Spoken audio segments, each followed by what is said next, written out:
simply for some people, bringing themselves to the table is like already such an ordeal. Like, we're used to making sure everyone else has the big juicy steak or the big juicy tofu. And no, I'll just stand in the kitchen and eat the crumbs over the sink, right? So this is first about bring yourself to the table. And then it's about bring yourself to the head of the table. Hello, everyone, and welcome to the Being Inspired Radio Show. I am your host, Amanda Johnson, and I am back today with a guest who I am thrilled to have on my show. And I'm going to tell you a little bit more why here in a moment. But today's guest is someone who I would call an expander of mine. Not only do I feel like she's a direct reflection of me in many, many ways, she is that person of sorts that I look to wanting to be more like, as if like, she's proof that it's possible, right? And I think having people like that in our lives is so, so important. And a quick story of my guest and how I understand her in the world and my experience of her in the world is probably 3 years ago now. I don't know exactly, but something like 3 years ago, I was participating in the Hay House Writers Workshop. And our guest, Nancy, was giving a talk. She was on stage. I joined virtually, but she was giving a talk. So I was watching her talk. And I just said, oh my God, that's like, she's me. She's talking about all these things in terms of perfectionism and overachieving and needing external validation and becoming free and writing her books from a place of doing versus being. And it's from the being that we need to write from and all of these things, and including her own journey to becoming a Hay House author, which has been, a dream of mine now for years. And so fast forward, and all of a sudden she gets swirled into my life within the last couple of months. I'm introduced to her, and now I have the sincere pleasure of having her on my show. And these are moments like this in life where this is nothing I could have planned or I could have tried to make happen. It's simply happened through the divine flow of things. And so today I am very, very excited to introduce all of you to Nancy Levin. Nancy, welcome to the show. Thank you so much. I am really delighted to be here with you. Same. So in case those listening don't know who you are, I know, again, I've had some experience with you, especially having you just inspire me in your own ways. I'll give everyone listening a little more insight into who you are. Nancy Levin is the best-selling author of several books, including Jump and Your Life Will Appear, Worthy, Boost Your Self-Worth to Grow Your Net Worth, and The New Relationship Blueprint. A master integrative coach and the creator of many in-depth coaching programs, Nancy guides clients to make choices and take actions to live life on their own terms and make themselves a priority. Nancy was the event director at Hay House from 2002 to 2014 and now hosts her own weekly call-in radio show, Jumpstart Your Life, on Hay House Radio. Nancy received her MFA in creative writing and poetics from Naropa University in Boulder, Colorado, and she continues to live in the Rocky Mountains. Amazing. So you're here, I'm here, we're all here in this time and space to hear what wisdom, insights, inspiration is meant to flow through us and out into the world. And I always say that whatever is meant to be shared on this show is meant to be received, not only between you and me, but for everyone listening. So thanks for being here and trusting the process. Absolutely. So today, Nancy sent me this beautiful some information about, what she can speak about and what she stands for. And I absolutely love what she said, because she's talking about the permission to put yourself first. So this permission to put ourselves first. And there was one thing you sent to me, Nancy, that I'm going to read here. That is, when we redefine selfish, it begins with being willing to believe you are worthy of receiving. And that just hit me, right? Hit me like a ton of bricks, because that is so critical. And I know on my own path that I remember, it's eternal, right? But I remember the moment where I was like, oh, I don't feel willing of receiving. Well, no wonder I've blocked myself from all these things, right? So I know we're going to get into that in some way, shape, or form. Sure. And this whole idea of worthiness. And of course, you have a whole book about it. So I know you've got plenty to share. But what I'd like to start with, and And for those listening, and if you've listened to other episodes of mine, I've started to shift how I start these shows. And I feel it is completely according to divine guidance. And I'm not going to resist the change. Sometimes we've got to flow with where it goes, right? Mhm. So I'd been doing one approach for many, many, many, many episodes. And now we're shifting gears a little bit. And I'm going to start off by asking Nancy, why do you do what you do? I love this question. I really do. And it's so important that we know our why. So for me, I really do feel on a mission to help other people get free. So it began with me using my own personal experience and sort of waking up to the call that I felt was coming my way when I was the event director at Hay House, which was at the time my dream job that I never in a million years thought I would ever leave. I was slowly beginning to whisper to the voice that had been inside of me that I really was longing to be of service in a different way. And so me doing what I do now is really answering that call. I love it. So I wrote the book I wrote called Becoming Enough follows the hero's journey or the heroine's journey. And we hear the call. Of course, then we ignore the call. Right. And then we hear the call again and we might ignore it again. And eventually we accept the call to adventure. So you accepted the call to adventure. So what was that call? What were you being called to do? And it's, and I often say, similar to what you were just saying, there is the voice that's whispering inside of us that we shoo away, and then it becomes a screaming voice. And we have the choice to listen or not to listen.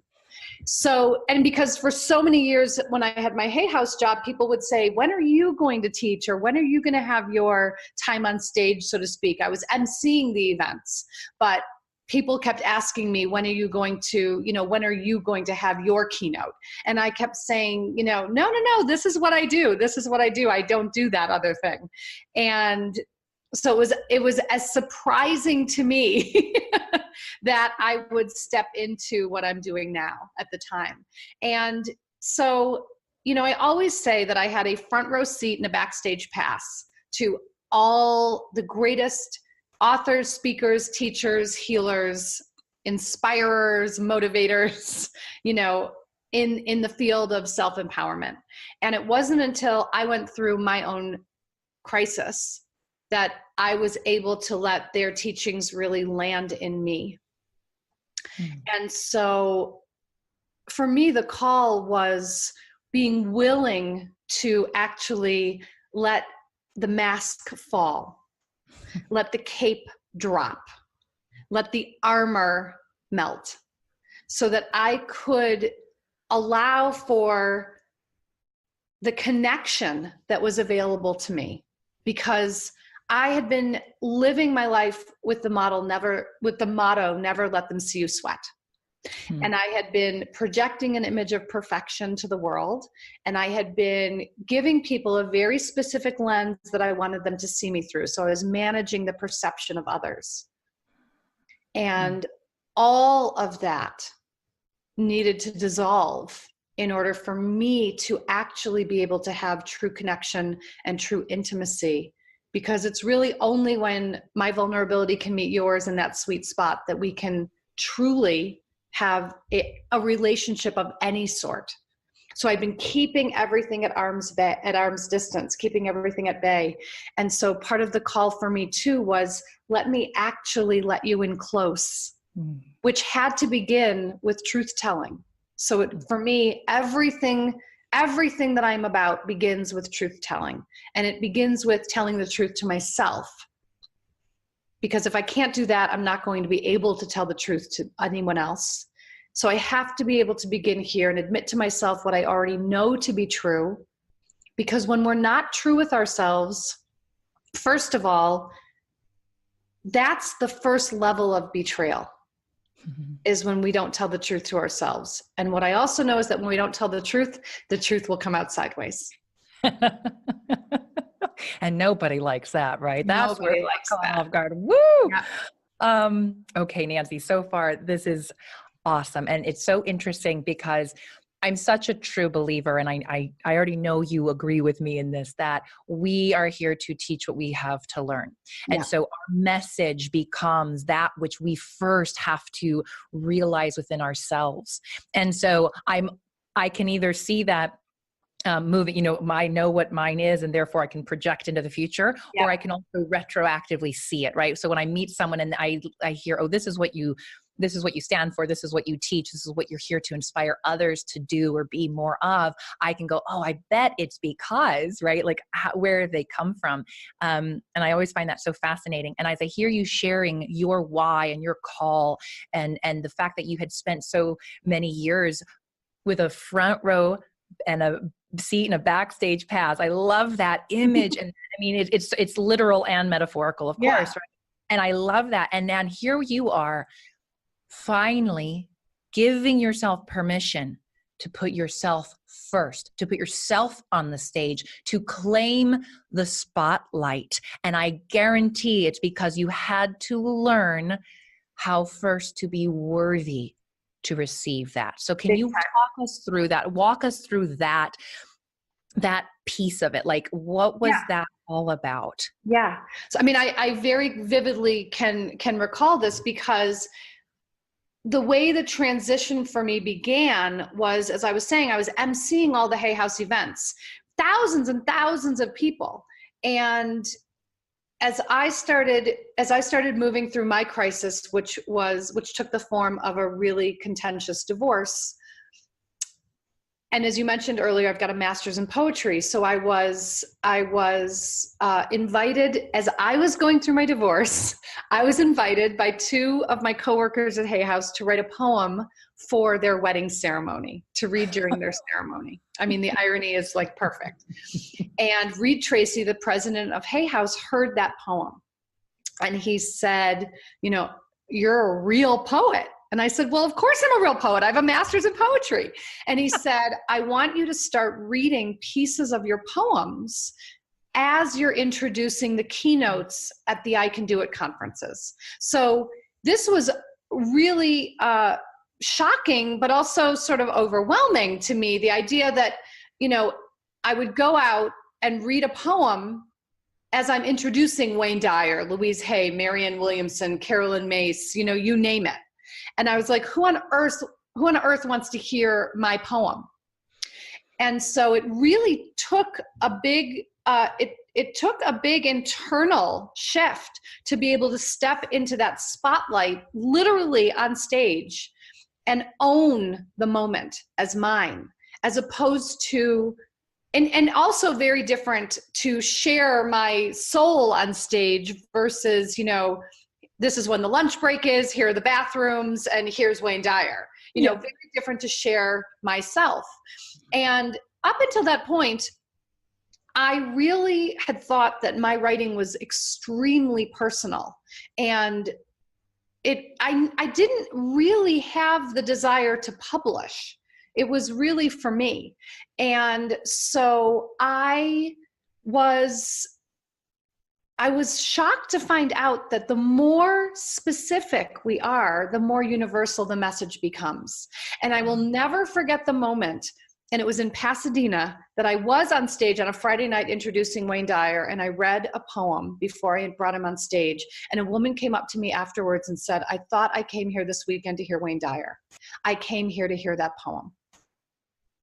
And it was incredibly confirming for me around the ways in which we connect.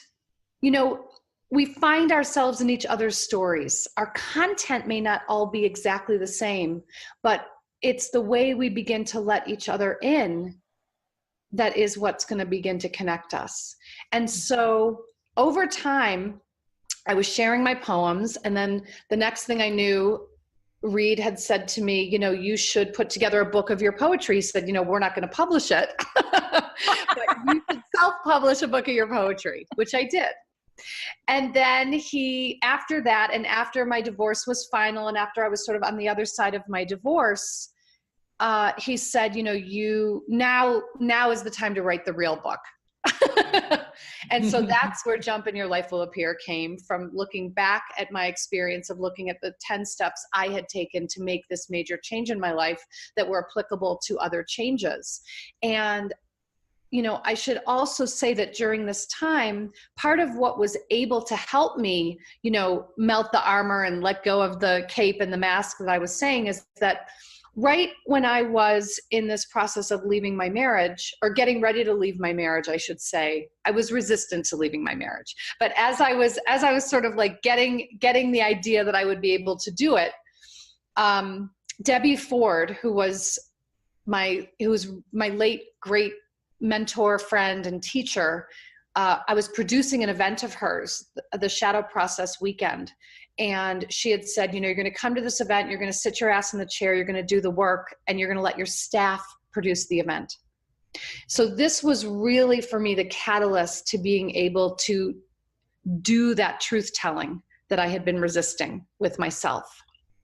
And from there, I went on to do her year-long coaching certification training, not to become a coach, but simply because I was so enamored and enchanted with the idea of knowing my interior world, of knowing my inner landscape. And I wanted to connect more dots. I wanted to see the constellation of my life more clearly. I wanted to understand. And so my job at Hay House was like the job of 3 full-time people. So it's not like I was like, oh, and I'll be a coach too. But at the end of that training, and it was more rigorous than my master's degree. I mean, it was epic. At the end of that training, I was unrecognizable from the woman who began.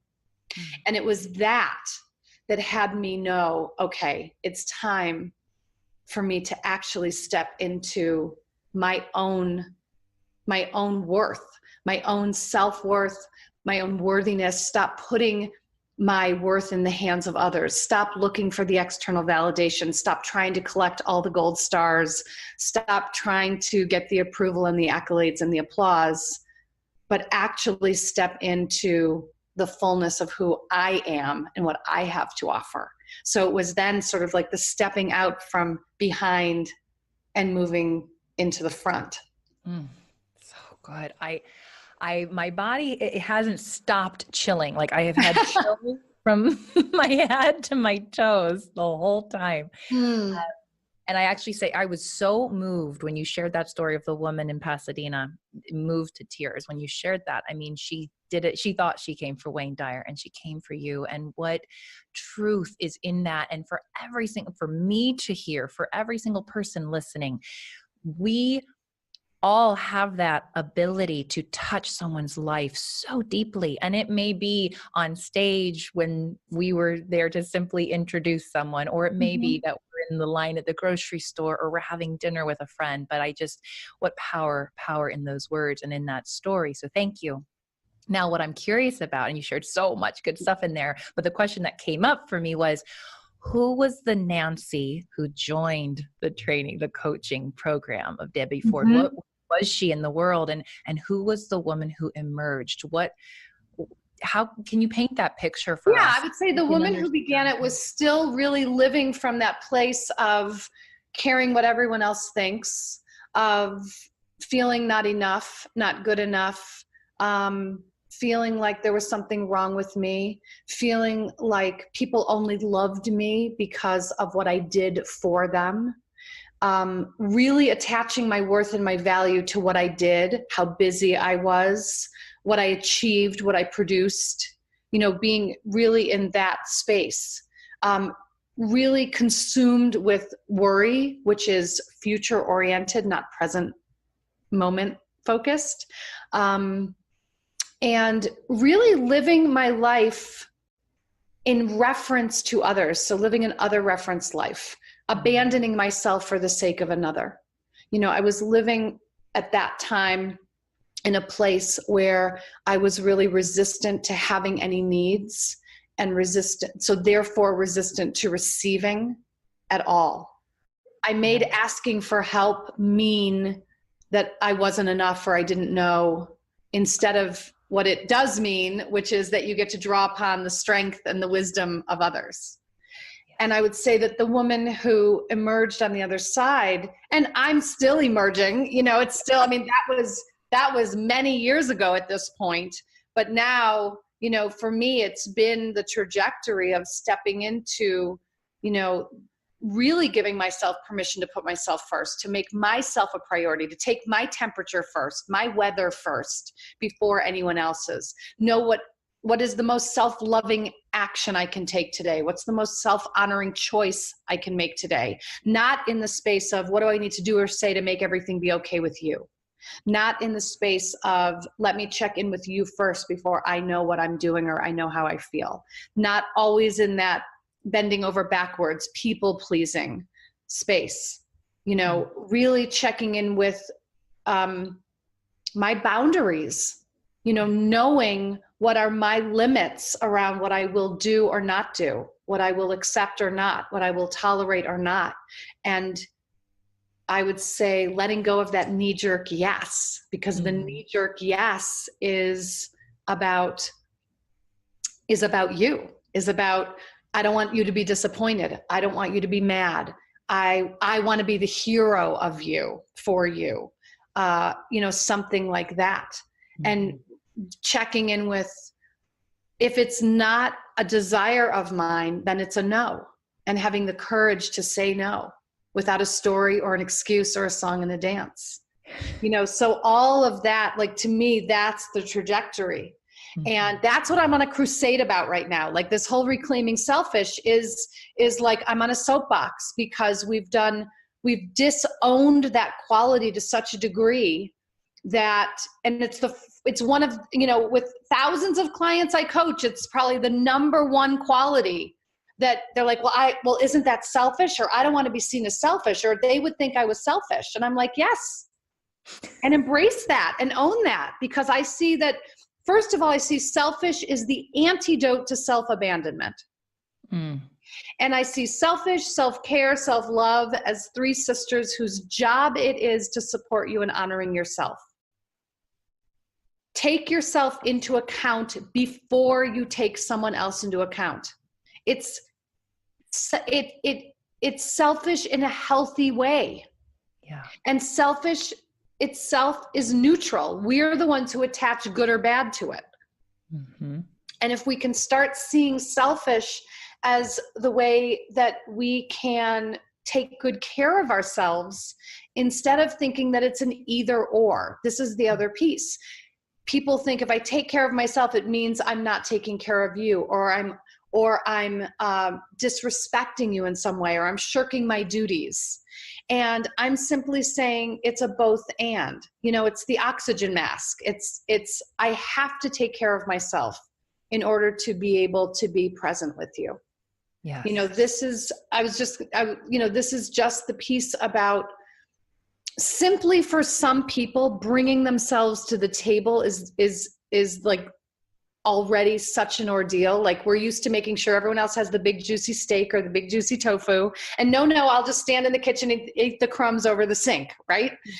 So this is first about bring yourself to the table, and then it's about bring yourself to the head of the table.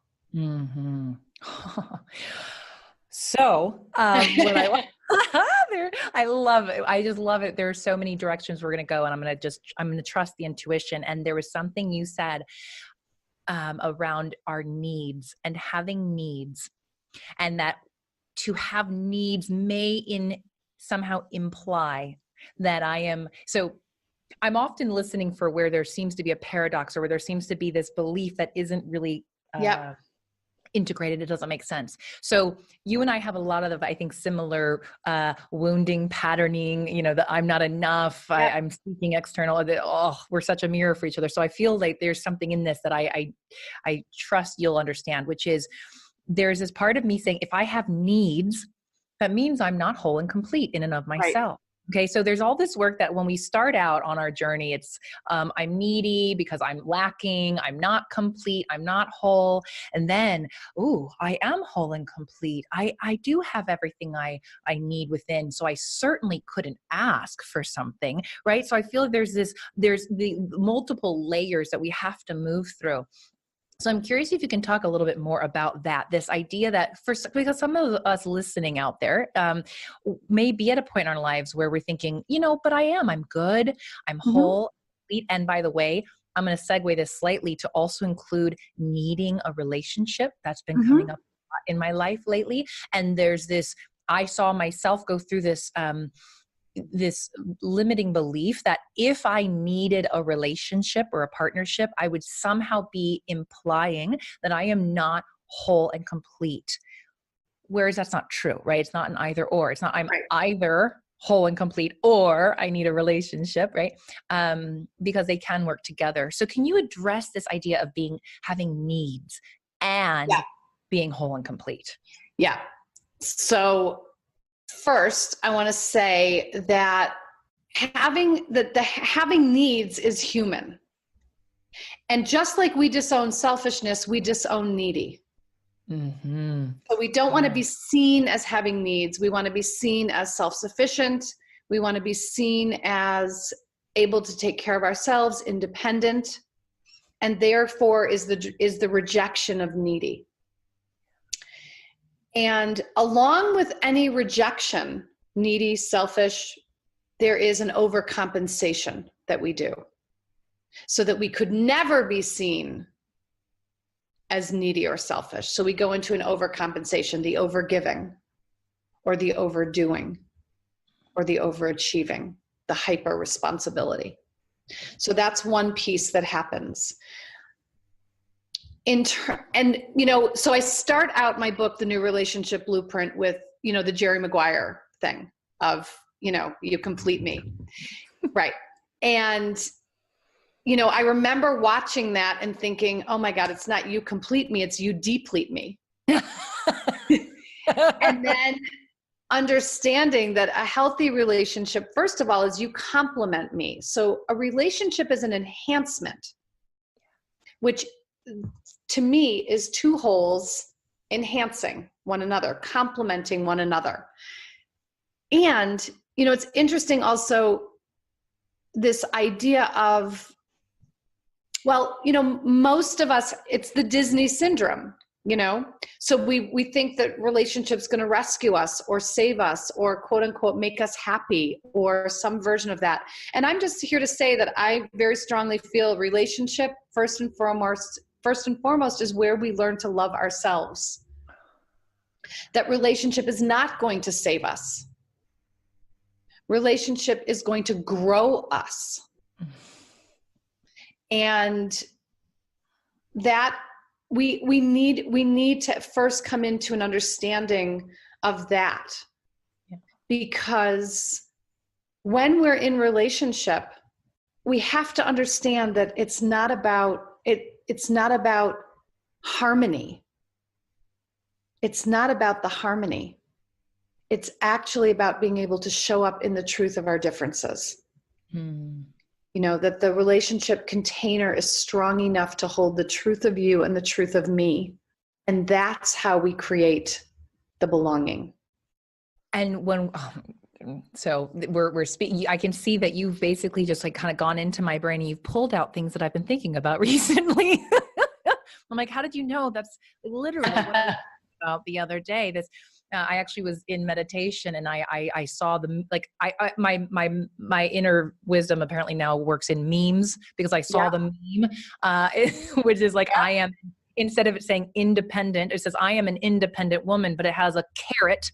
And then it in between the in and dependent, and it says ter. So I am an interdependent woman, right? So it's shifting out of I need you, because I realize that both independence and dependence is a one-sided thing. If I'm dependent on you, I need you. If I'm independent, I don't need you. One-sided both ways. Interdependent means we both need each other equally. Would you agree with that? I tend not to use the word need when I talk about relationships. So I'm just going to say that. But I talk about the continuum of being, independent and dependent. And then there's also counter-dependent, which is even when the pendulum swings so far around then not only am I independent, but I'm unwilling to let anyone, I'm unwilling to even entertain dependence in either direction. So the interdependent is, a mutual reliance, that we're willing to actually come together.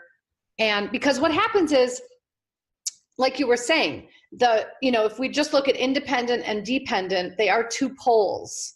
And the more independent one partner is, the more dependent the other will become, and vice versa. And so the interdependent is being able to lean in instead of holding our ground so strongly.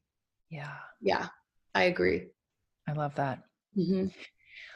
And how would you connect some of this back right now to, because we're talking about, okay, so having needs to begin with, right? Acknowledging, I hear that, yes, we've gone through the rejection of being needy, of being selfish, so we're rejecting all of that. We're going to actually now overcompensate the other way.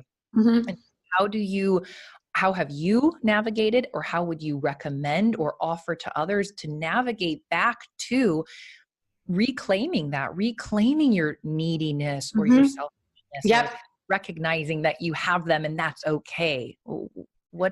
So two things I would say about this. One is, so anything that we disown, any quality we disown, is going to show up in the people closest to us. So needy is a super easy one for me. The more I disown needy, I draw needy people to me. So it's super easy for me to point a finger at the people around me thinking, you're so needy. And so this is why people closest to us trigger us the most. And if we can look at it less as a problem and more as an opportunity to actually own that part of ourselves, that's the ninja move. So to be able to understand, okay, the quality that I am reacting to is needy. The behavior might show up whatever it looks like, however it looks like. But the quality at the core is needy. How can I own my own needy? How can I own my own neediness so I don't have to project it out on others and I don't have to keep drawing needy people to me? We get confused sometimes because the behavior trips us up. So like, for example, another big one for me is lazy, disown lazy. So what do? My now ex-husband was like lazy in the dictionary, like, okay. So, and his laziness presented in that he did not want to work. So that was his lazy, and it was very triggering to me. So I had to get to the place, post-divorce, mind you, I had to get to the place of what is my lazy, because it was very easy for me to say, I'm not lazy. In fact, I'm a workaholic. That's attaching the behavior. So I had to go, what's my lazy? My lazy is that sometimes on a Tuesday afternoon, I lay on the sofa and binge watch 5 episodes of my favorite show. That's my lazy. And then I can own, I am lazy. Doesn't mean I'm lazy 24/7. It just means, and the thing is, we are everything. So I am lazy and I'm an overachiever. I'm both. And so that's part of it. Owning I am everything. Any quality we see in another exists within us. And so this is about not disowning the qualities, but actually letting them back in and owning them and integrating. And to me, like that, then we stop being triggered, we stop being activated. And to me, that's freedom. Yes. That's freedom. So the other piece I want to add on here is it's not only our negative qualities that we disown. We disown our light. We disown the positive qualities. And again, for purpose of conversation, I'm using negative and positive. I still stand by the qualities themselves are charge neutral. We attach we attach the quality. Because, for example, lazy, which would usually get labeled as negative, there's a gift in my lazy. The gift is I get to rest, relax, rejuvenate, laugh, cry. There's a gift. So there will always be a gift of every quality. So when we're disowning our light qualities, it's interesting. So at the very beginning, when you were introducing me, you gave me like the beautiful lead into this, because you said something about like admiring me, and seeing, and then in seeing what's been possible for me, it's possible for you. So this is exactly what we're talking about. When we admire someone, when we're feeling inspired by someone, there may be a quality of our light that we're projecting out onto them, and remembering that whatever they have, we have too. Which you beautifully said. You saw something in me and you knew that it was possible for you. Many people do not take that extra step because they have the zero sum game. If you have, I go without. If I have, you go without. And this is why envy and jealousy can be so toxic. Whereas I think envy and jealousy is an indicator to what you were saying. Oh, you have it, I can have it too. I want what you have, and because you have it, I know it's possible. We have to be able to take that leap. So if we look at the people we admire, we look at the people who inspire us, it's likely that there's some quality, whether it be, creativity, generosity, whatever it might be, confidence, courage, whatever quality we're projecting out onto them, we have it too. It's just dormant. So part of the worthiness conversation is really allowing ourselves to have what I call worthy mentors. Seeing the people who we would point a finger at, saying, she's really owning her worth. She's really owning her value. And what constitutes that, and how can I cultivate that in myself? Love that. That is how we reclaim it. That is how we reclaim it. Yes. And I love the conversation, and that you turned it toward you looped it back to the beginning, which is perfect. I always love when conversations come full circle. And yes, it's absolutely that. When we see the light in others, it is an indication that light is within us, is showing what's possible. So shifting out of, I love it, the zero sum game. Yeah. Oh, that's such a great way of explaining it, right? It's like, well, if you have it, I don't. And if I do, you don't. No, we're way beyond that. It's an abundant, limitless universe that we live in. So there is, that's such a powerful reminder.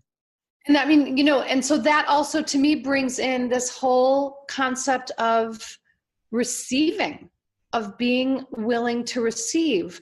We set our limits on what we're willing to receive, based on the beliefs, of the going back to not good enough, not worthy. I do believe that ultimately all of those limiting beliefs that we hold, that were imprinted unconsciously in childhood, funnel into some version of I'm not worthy. Mm-hmm. And so the stepping into the worthiness, into our own worth, is stepping into, I am willing to expand my havingness level. I'm willing to expand my ability to receive. Yes. And it can start in so many small ways. And I know, and I want to give this plug now because it feels like the right time. You have an offering for people, because I know that there is so much that we could go into around the worthiness, and how do we expand our havingness, and how do we come to that point? So can you share with our listeners now what you are offering and creating in the world? Because I want them to know. Gracious. I want them to know. Yes, please. You're so gracious. So as this is coming out live, my Worthy Coaching program is open for enrollment. So we'll give you the link in the notes, and you can check it out if you'd like to join us. It's an online coaching program.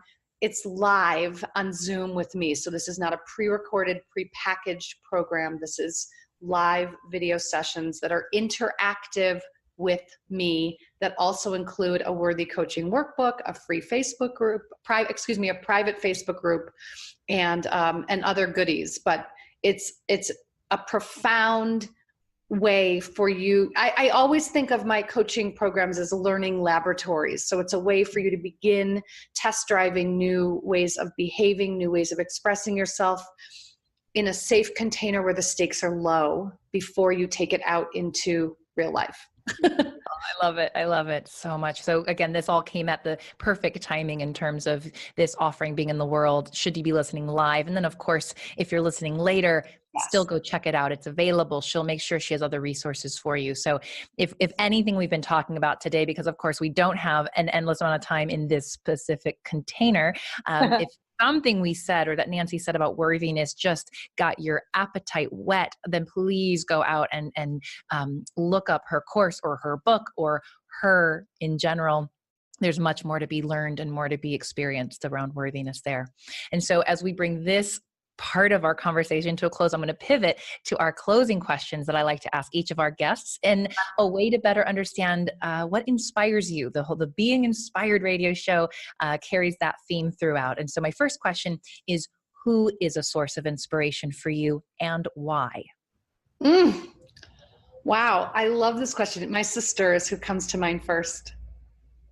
Why?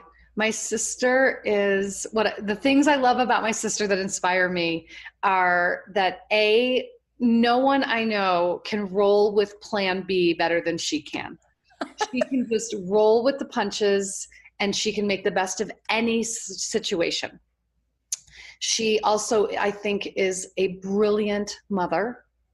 And I am every day in awe of how she mothers, because I think the idea of mothering is like, it's something I never wanted to do.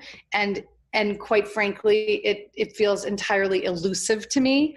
And yet she's beautiful at it. And the other thing I would say is that she's been living with MS for several years, and she never lets living with an incurable, disease stop her in any way. In fact, it's actually motivated her to be more powerful in the world, and the way that she uses her own journey to inspire and motivate others. Beautiful. And as you ended that, I mean, that was such a beautiful, beautiful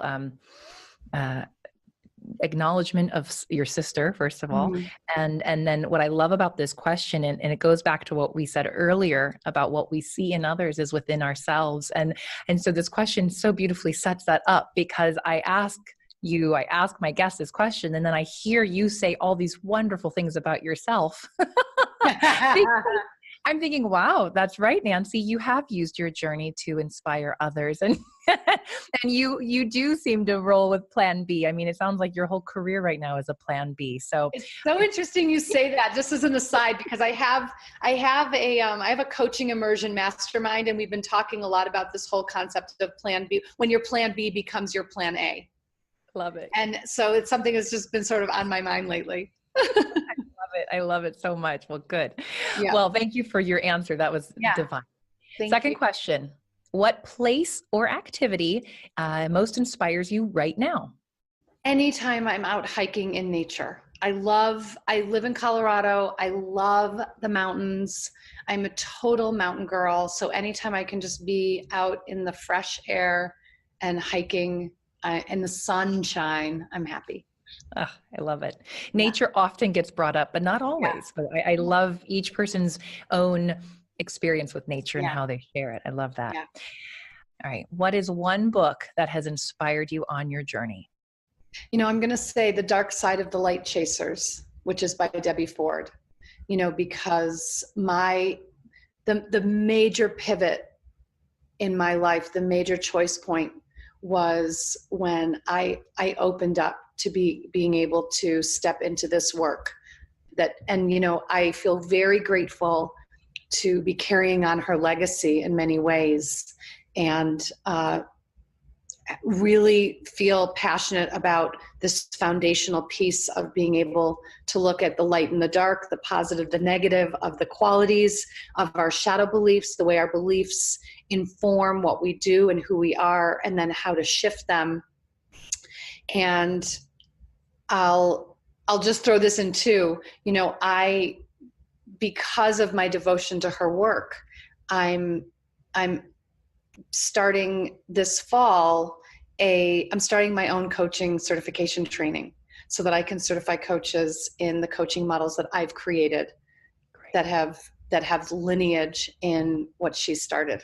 Oh, again, chills all over. And this is the power, I mean, of leaving a legacy, whether that's in a book, in a model, in a program.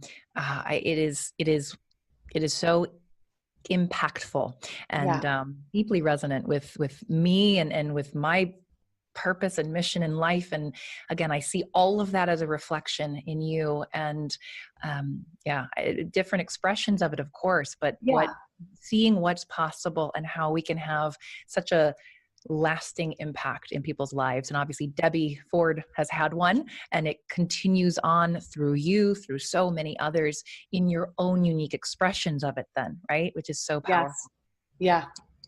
Yeah. Nancy, this has been an absolute treat. It's interesting. I did start off by saying I'm in a moment. It's not that I want to pinch myself, because I'm coming into a place in my life where it's like, well, of course I'm having a conversation with Nancy Levin. Why wouldn't I be? I mean, but 3 years ago, this literally would have been, I mean, I get it. I'm sure I know you do. I know you do. So it's so phenomenal in my experience right now to be in this life. I have been generating so much, just this, sharing with people who I do admire, who are these representatives of what's possible, of being the light, of trusting their own knowing, of dropping their masks and shedding their armor and stepping into the spotlight and reclaiming who they are and giving themselves permission to be that and to receive it. And as I have been witnessing people like you doing that, I have had the courage and the inspiration to do it myself. And my deepest desire is that then those of you listening are given that same inspiration, that same permission to do it in whatever way you feel called to do it in your life. So Nancy, thank you so much for your time today. Oh, my pleasure. Really, my pleasure to be with you and all your listeners. Wonderful. Thank you for all of you listening and tuning in. As always, if you found this to be an inspiring conversation, we said something that lit you up, feel free to share it with your friends and loved ones. And of course, subscribe if you haven't already. Maybe even leave a rating or a review. I am noticing that the more we can share and write and respond, then all we're doing is creating a bigger ripple in the world. And I just want this ripple of inspiration and positivity and light to go as far as it can go. So thank you for tuning in. And until next week, many, many blessings.